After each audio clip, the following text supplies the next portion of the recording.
Hollywood sells us the fantasy of youth: big eyes, tiny waists, perfect curls, and the kind of precociousness that makes audiences say, that child is destined for greatness. But behind the glow of the projector, it was never really innocence. It was a business model. And the currency of that model? A childhood sold piece by piece, innocence traded for box office gold. And in Hollywood's golden age, that business model came with a price tag: children who never got to be children, contracts that read more like ownership papers, parents who saw dollar signs instead of daughters, studio bosses who acted like puppet masters, or worse. They smiled for the cameras, but behind closed doors, many lived a walking nightmare, one that would leave deep psychological scars. This contrast between the public smile and the private suffering teases the mental and emotional toll on the kids. If you look at history closely, the exploitation of child stars wasn't a series of shocking scandals. It was baked into the system. The very structure of old Hollywood almost guaranteed it. And what it did to those kids, mentally, emotionally, even neurologically, is something we're only now beginning to fully understand. Because when a child's entire sense of safety, love, and self-worth is shaped by money and fame, the damage doesn't just go away when the credits roll. This episode isn't just about contracts and studio power plays, it's about the psychology of being raised to perform, and what happens when you outgrow your role, but not the trauma. Over the next 2 episodes, we're going to move through history, from the earliest studio system horror stories to the made-for-TV train wrecks of the 80s and 2000s, and finally, to the scrollable, monetized childhoods of today. The platforms may have changed, from MGM backlots to YouTube thumbnails, but the pattern hasn't. We'll spotlight some of the most haunting cautionary tales and dig into how each era simply handed the exploitation baton to the next.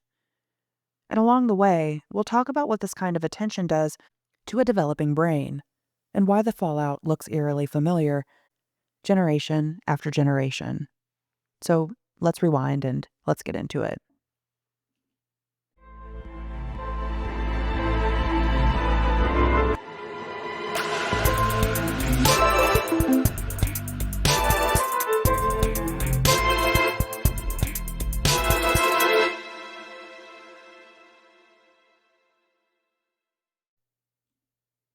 So, I'm not sure if you can make a pit stop before the ride officially begins, but I'd like to set the stage with a bit of pre-Hollywood history, because child stardom didn't start with E.T. or Disney. It goes way, way back.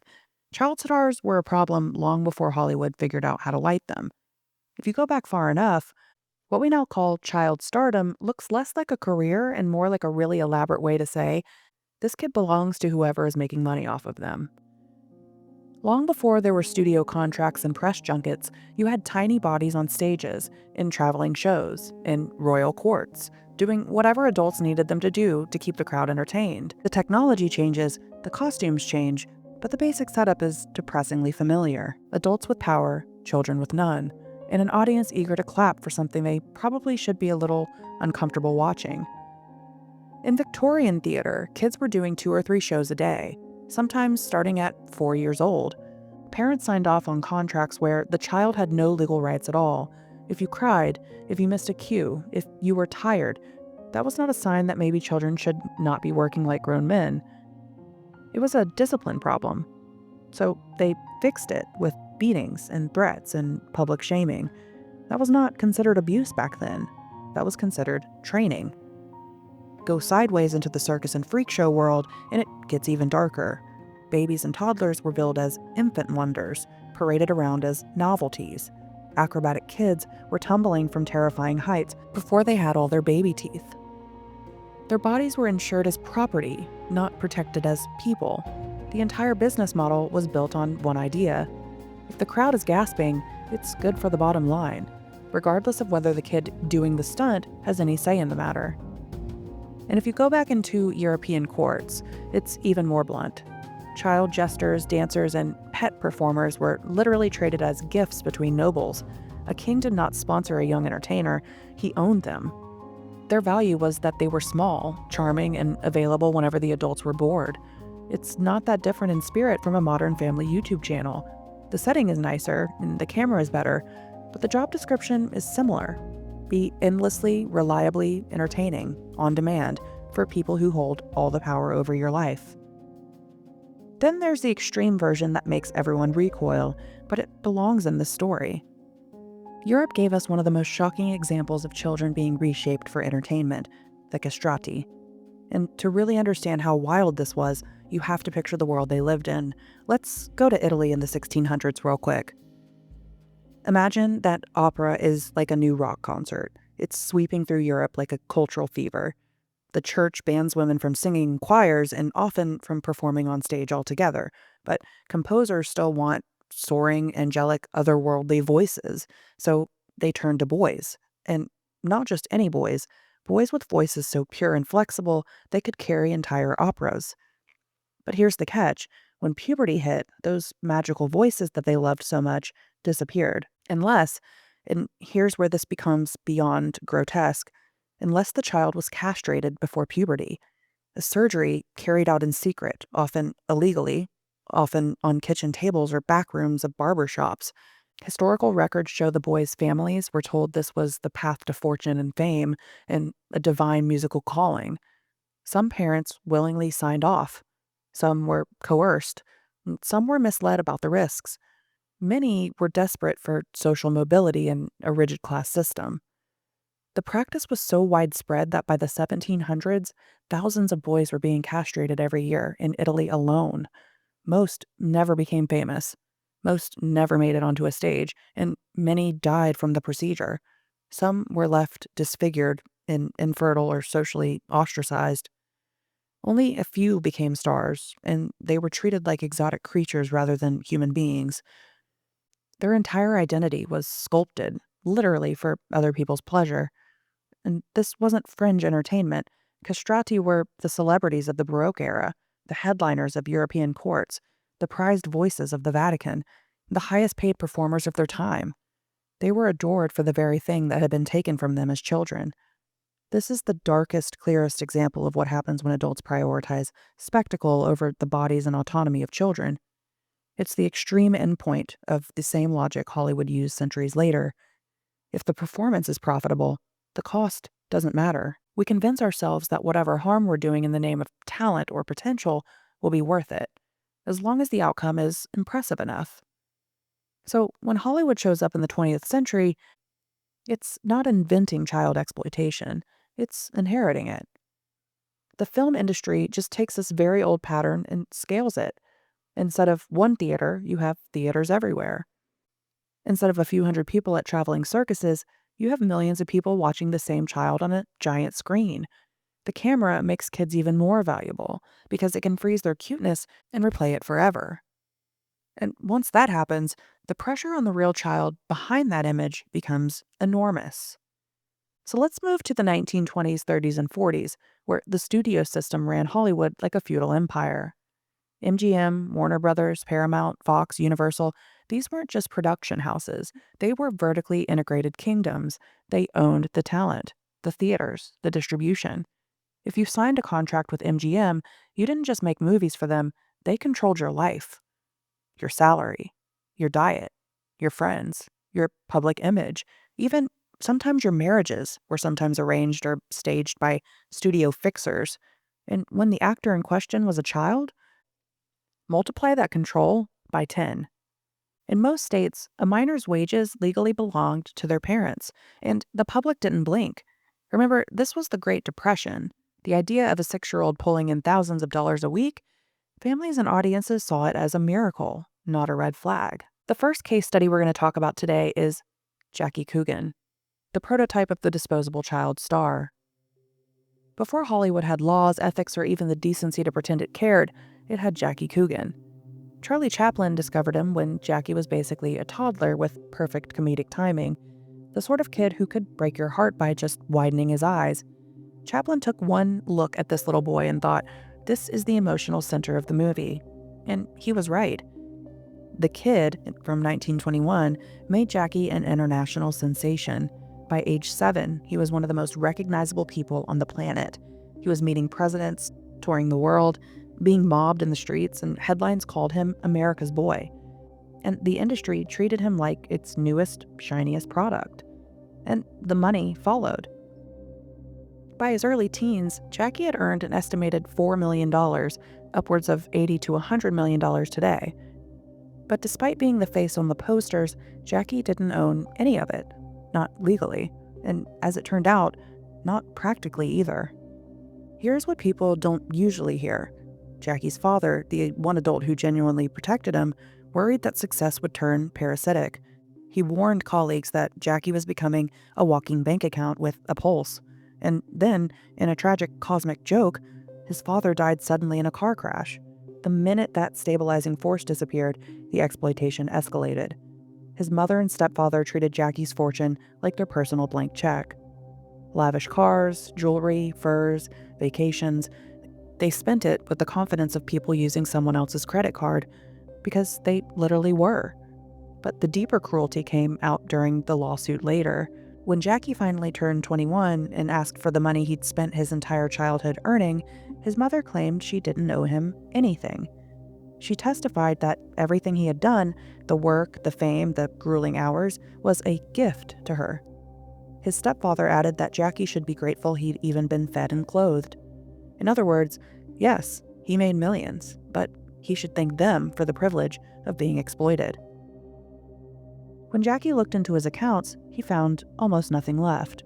Almost everything, the homes, the investments, the luxuries, it had been drained or titled in ways that made them legally untouchable. It wasn't just financial incompetence, it was financial entitlement as a worldview. The betrayal broke him. He sued his mother and stepfather in 1938, but because California law still treated minors like decorative household pets, he could only recover a small fraction of what he'd earned. The rest was gone forever, stolen in plain sight. Chaplin quietly stepped in during these years, helping Jackie stay afloat, but emotionally, the damage was enormous. Imagine being the most famous child in America, only to discover that part of the world meant to protect you saw you as a meal ticket instead. And yet, this is the part that changed history. The public reaction was outrage. Newspapers couldn't believe a child who made millions could legally walk away with nothing. The scandal finally forced lawmakers to admit that maybe, just maybe, the entire system was built on the assumption that child performers weren't people with rights, but assets. The result was the California Child Actors Bill, quickly renamed the Coogan Law. For the first time, a child's earnings had to be placed into a protected trust. It had also added guardrails around hours, education, and guardianship. But here's the cruel punchline. It took one child losing everything for anyone to question a system that was always designed to exploit him. Even then, enforcement was loose. Loopholes were massive, and protections were only as strong as the adults willing to follow them, which, as we'll see in Judy Garland and Baby Peggy and others, was not the norm. The Coogan Act wasn't the end of exploitation. It was the beginning of us realizing how deep it ran. Because Jackie Coogan wasn't the first child entertainer to be used this way. He was just the first one whose suffering made headlines big enough that adults had to pretend to care. So if Jackie Coogan was the industry's first cautionary tale, Baby Peggy was its first warning siren, and Hollywood still ignored it. Diana Sarah Carey, known to audiences as Baby Peggy, wasn't just a child star in the early 1920s. She was a one-woman marketing empire before she could read. By age 5, she'd signed a $3.5 million contract. She was one of the highest-paid performers in the world, higher than most adult actors, higher than many studio heads. Dolls, books, clothing lines, endorsements. Baby Peggy wasn't a person. She was a franchise. But behind the cute curls and commercial tie-ins was something far darker. Her father, a former cowboy with a stuntman mindset, approached parenting the same way he approached training animals on the range, with obedience and discipline and zero consideration for a child's fear or safety. Directors praised Baby Peggy for being fearless, but she wasn't fearless. She was conditioned. And the stunts she was expected to perform? They were dangerous even by adult standards. She nearly drowned during water scenes. She fled from exploding sets. She jumped from burning buildings before she was old enough to tie her own shoes. When anyone asked how she tolerated it, her father explained that she knew better than to disobey. That wasn't parenting, that was professionalized coercion. Meanwhile, he controlled every dollar she made and didn't trust banks, so instead of securing her future, he bought ranches and horses and property in his own name, operating under the fantasy that money would never run out. There was no accountant or oversight, no protection. When the real estate market shifted and his personal investments went south, baby Peggy's fortune vanished with them. And then came the twist most people never hear about. Baby Peggy didn't simply age out of fame, and she didn't lose her star power. She was blacklisted at 7 years old. Her father had refused a contract extension, convinced she deserved better pay. Hollywood responded by shutting every door. Studios wouldn't hire her. Agents dropped her. The most bankable child in the world became unemployable overnight, all because an adult pushed a little too hard in negotiations.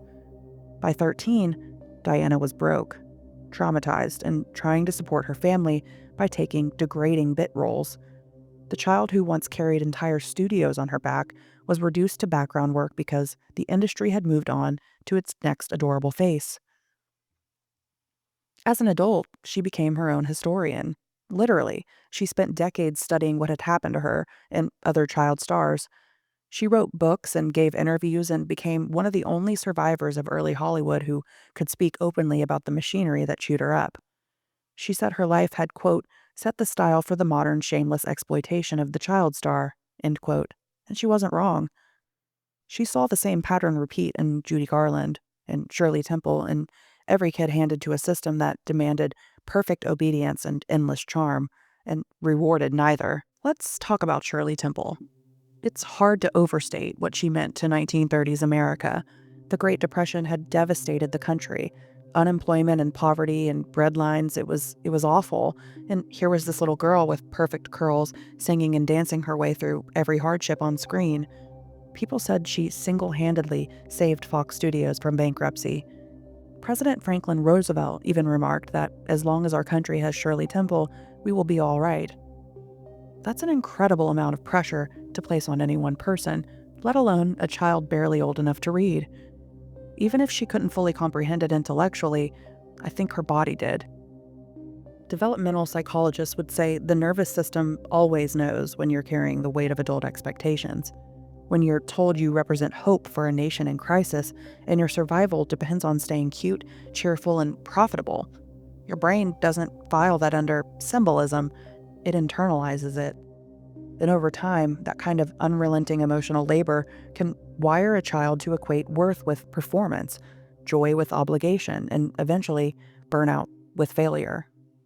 She was America's sweetheart, a symbol of hope, but even Shirley wasn't immune to exploitation. Later in life, she revealed her father had failed to properly invest her movie earnings. Loans to relatives and poor financial planning, her trust fund was a mess. And worse, as a preteen, she faced predation in the industry. Shirley once recounted how a producer exposed himself to her during a meeting when she was just 12. At the time, she giggled nervously, thinking it was some sort of joke. Only later did she realize what had actually happened. Imagine that, the nation's sweetheart, the child who symbolized innocence itself, being sexually harassed in the boardrooms of Hollywood. That was the culture. Predators thrived under the guise of glamour. Studios hushed everything up, and the children were expected to smile and keep performing.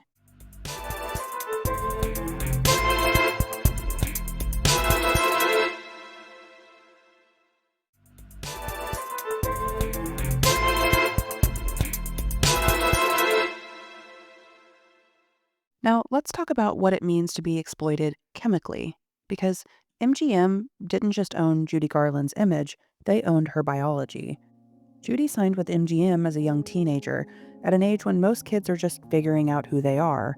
MGM solved that problem for her. They told her who she was supposed to be and what she should weigh, how she should move, how she should breathe, and more than anything, how she should not grow up. Executives decided immediately that Judy didn't fit the mold. Too round-faced, too short, not blonde enough, not pretty enough. She was surrounded by girls the studio labeled starlets, and then she was labeled the fat one. She was 14. When she got the role in The Wizard of Oz, things intensified. People know she was put on a diet, but the details matter. MGM put her on appetite control plates, where every ounce of food was weighed, measured and monitored. She was told off for gaining a pound. She was denied basic meals and given black coffee, chicken broth, and cigarettes to quiet hunger at 16. But even that wasn't enough to keep a child-sized body running on an adult production schedule. So MGM introduced her to the studio vitamins, which consisted of amphetamines to wake her up, barbiturates to force her down. Judy didn't choose addiction, she was inducted into it. The studio regulated her sleep, her energy, her metabolism, her mood. She was working 72-hour shifts on Oz, filmed until she was delirious, then knocked unconscious so they could do it again. And here's the part most people don't talk about, the psychological trap this created. By modern terms, Judy was being conditioned into what psychiatrist Patrick Carnes describes as trauma bonding, when the same people hurting you are also the people you think you need. Not the overused pop psych version, but the actual clinical mechanism where the brain fuses to its abuser for survival. MGM was the source of her pain, and her humiliation, and her exhaustion, but also the source of every scrap of affection and validation she received. If she pleased them, she was praised. If she failed, she was punished. This creates a nervous system that cannot distinguish control from care. And the interpersonal cruelty was just as relentless. Louis B. Mayer, the most powerful man in Hollywood, used to call her his little hunchback while stroking her face. He once groped her under the guise of appreciating her singing, telling her she needed to be grateful for his attention. Executives reminded her often that she wasn't as beautiful as the other girls, but that her insecurity was what made her marketable. They infantilized her body while simultaneously sexualizing her. Judy Garland was trapped in a paradox. They wanted her to stay a child forever, but work like an adult, and also carry films like a seasoned star. That combination, identity erosion, chemical dependence, sleep deprivation, body control, and emotional manipulation, is not survivable without consequences. And Judy's consequences lasted a lifetime. There was addiction, nervous collapse, hospitalizations, multiple suicide attempts, a body ravaged by decades of chemical interference. She died at 47, her nervous system worn down long before her time. People like to say Judy Garland struggled, as if it was some personal failing. She didn't struggle, she was manufactured into tragedy. MGM built a product, not a person, and when that product began to break down, they did what every exploitative system does. They replaced her. Judy Garland isn't just the story of a girl who couldn't handle fame. She's the story of an industry that never learned the difference between a child and an asset, and didn't care to. So, by the 1930s and 40s, the pattern was already clear. Children could be global icons. They could make millions. They could lift entire studios out of bankruptcy. And yet, the very system that built them was also the one that broke them. Jackie Coogan's money vanished. Baby Peggy was discarded. Shirley Temple endured harassment, and Judy Garland was drugged into oblivion. The studio system set the template. Take a child, wring them dry, and leave them wrecked. And just when you think the industry might have learned, the 70s and 80s proved otherwise. Because a whole new wave of child stars were about to live the same nightmare, only this time with TV cameras and tabloids documenting every fall. By the mid-20th century, the studio system had loosened its grip. Actors weren't locked in the same lifetime contracts. Child labor laws were stronger on paper. Teachers were required on set. Jackie Coogan's name was attached to a law that was supposed to protect young performers from financial ruin. You'd think the cycle would have broken. And yet, starting in the 70s and 80s, tabloids were flooded with stories that made it clear the curse was alive and well. It had just moved into television. Television was the new hearth of American families. By the late 70s, nearly every home had a TV, and kids who starred on hit shows weren't just celebrities. They were beamed directly into millions of living rooms week after week. This constant exposure created a strange intimacy. Audiences felt like they knew these kids, like they were part of their family. The kids couldn't go anywhere without being recognized. Childhood itself became public property. And with the pressure of weekly ratings, long filming schedules, and executives hungry for the next adorable catchphrase, the conditions were eerily similar to Hollywood. Only this time, the crack showed faster and more publicly. No show demonstrates this better than Different Strokes. It ran from 1978 to 1986 and seemed wholesome on the surface. Two black kids adopted by a wealthy white widower, lighthearted lessons, catchphrases galore. In the 1980s, Gary Coleman, Dana Plato, and Todd Bridges were among TV's most famous kids as the trio of siblings on Different Strokes. But the wholesome comedy hit a darker reality. Nearly all the young stars' lives unraveled in the aftermath of child stardom. Gary Coleman, who played adorable Arnold Jackson, had a particularly tragic fall from grace. A congenital kidney disease had stunted Gary's growth. He never grew taller than 4'8", and his parents had adopted him as an infant. As Gary earned millions on Different Strokes, his adoptive parents managed his earnings and, as Gary later discovered, badly mismanaged them. Upon turning 18, Coleman found that the trust fund he expected was largely gone. He sued his parents and former manager in 1989, accusing them of siphoning his fortune. In 1993, a judge ruled in Gary's favor, finding that over $1 million had been skimmed from his accounts, some of it blown on unauthorized real estate investments. Gary won the legal battle, but only received a fraction of what he'd earned as a child star. By his early 20s, his acting career had stalled, and he felt bitter and depressed. In a poignant and oft-quoted statement, he said, "I'm tired of being Gary Coleman." He even worked as a security guard for a time to support himself. That led to a notorious 1998 incident. While Gary was working a security job, a 35-year-old woman recognized him and allegedly mocked his career. The two argued, and Gary, then in his late 20s, punched the woman in the face. He was arrested and later pled no contest to assault, receiving a suspended sentence and anger management classes. The tabloids had a field day with the irony of America's one-time favorite kid now being a disgraced security guard. But Gary's troubles didn't end there. In 2007, at age 40, he married a 22-year-old Shannon Price after a brief courtship. The relationship was toxic from the start. Police were called multiple times for domestic disturbances. Both had tempers, and at one point, Gary was actually jailed overnight after one fight. But friends of Coleman felt he was being used. They claimed Shannon saw Gary as, in essence, a meal ticket. One friend said, quote, "He just always felt like he was a paycheck." Even Shannon herself, in a later interview, admitted she slapped Gary around during arguments. She said, quote, "I slapped him a couple of times. People smack each other. They hit each other. People do it. If you deny it, you're crazy." End quote. In 2010, Gary Coleman died at age 42 under circumstances that remain controversial. He had suffered a fall at home in Utah, causing a brain hemorrhage. Shannon Price, who by then was his ex-wife, note that they had quietly divorced in 2008, she was present when Gary was hospitalized, and she made the decision to remove him from life support after 2 days in a coma. Shannon's authority to do so was questionable, since they were divorced, and her odd behavior raised eyebrows.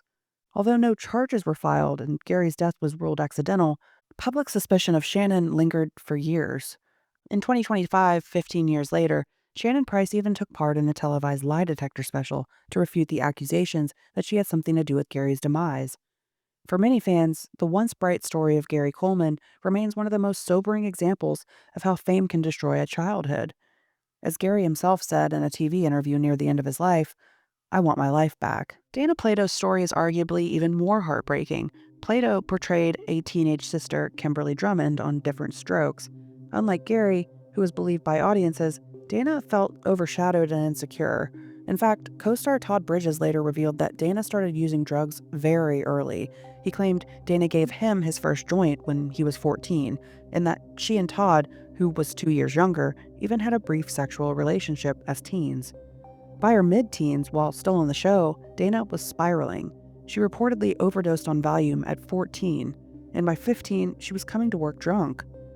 Producers noticed her erratic behavior, but it was the news of Dana's pregnancy at age 19 that led her to being unceremoniously fired from Different Strokes in 1984. Once that steady job was gone, Dana Plato descended into poverty and addiction. In 1991, unable to find acting work and desperate for money, Dana made a decision that shocked everyone. She robbed a video store at gunpoint, wearing a ball cap and sunglasses as a disguise. The 26-year-old former star walked into a video rental shop in Las Vegas, pulled out a pellet gun, and demanded the cash from the register. The clerk handed over around $160 and then immediately called 911 saying, "I've just been robbed by the girl who played Kimberly on Different Strokes." Within 15 minutes, police had Dana in custody. In a strange twist, Las Vegas legend Wayne Newton bailed her out of jail. Dana managed to avoid prison time for the robbery, and she received a suspended sentence from probation, ultimately, but the incident made her an even bigger tabloid target.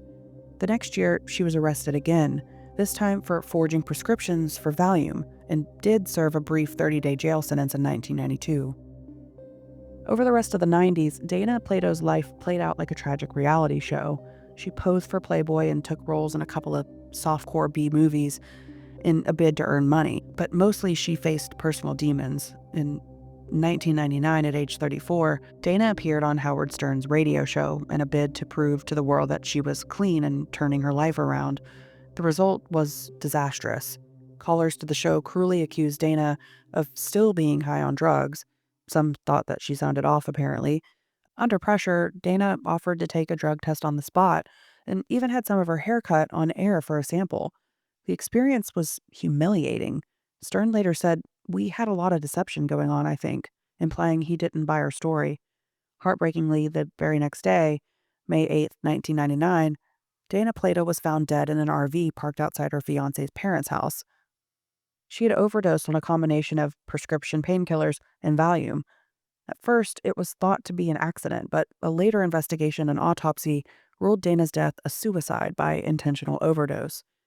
Her death occurred on Mother's Day weekend, casting a tragic pall over the holiday. The media and fans were stunned, and many felt that Howard Stern interview, which aired just hours before she overdosed, had been a final blow to an already fragile person. Fellow child star Todd Bridges said he watched Dana's appearance and knew she was in trouble. He said, quote, "You could see it on Dana's face that she was hurting and needed a lot of help," end quote. Sadly, the tragedy didn't end there. In 2010, Dana Plato's only child, Tyler Lambert, took his own life at age 25, on almost the exact anniversary of Dana's death. He had reportedly struggled with his mother's loss for years, and the compounding grief of the mother and son dying by suicide 11 years apart added a grim epilogue to the Different Strokes curse. Todd Bridges, the last surviving core cast member, has spoken openly about how he too battled heavy drug addiction and scrapes with the law, including an attempted murder charge that he was acquitted of in 1988. It took him many years, but Todd finally got clean and even became an advocate for other former child stars. In his memoir, Todd revealed perhaps the most disturbing detail of all. At the height of Different Strokes fame, no one was really protecting these kids. He said that at 12 and 14 years old, he and Dana Plato were doing drugs and having sex, a situation no adult on set apparently noticed or stopped. It's a stark reminder that behind the laughter and cute catchphrases, there was a real-life horror story unfolding. The legacy of Different Strokes is now a sobering one. Two beloved young actors gone far too soon, and one survivor who barely made it out of childhood alive. So here's the part that psychologists warn us about.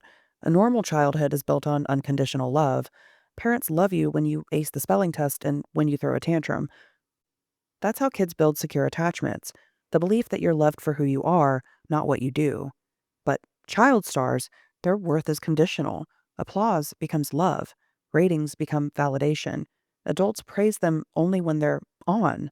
Behind the curtain, when lights go out, many of these kids don't know who they are, or if they're lovable without the spotlight. In psychological terms, this is known as identity foreclosure, a concept coined by psychologist James E. Marcia, who described it as committing to an identity without exploring other options. He says, quote, "This is exactly what happened to so many of these kids whose image, body, and work were decided for them long before they could ask, 'Who am I?' They became locked into a single identity, the cute kid, the funny kid, the cash cow, before you're old enough to build a full sense of self. And when the show ends, when the spotlight fades, you're left with a void." End quote. That void is where addiction, depression, and self-destruction rush in. And that, my friends, is where I'll leave you today.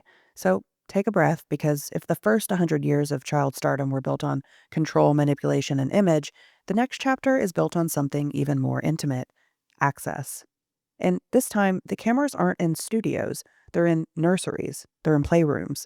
They're in the hands of parents. So I'll meet you back here in 2 weeks, where we'll cover the 90s, 2000s, and today. Bring your screen time report, and I'll see you next time.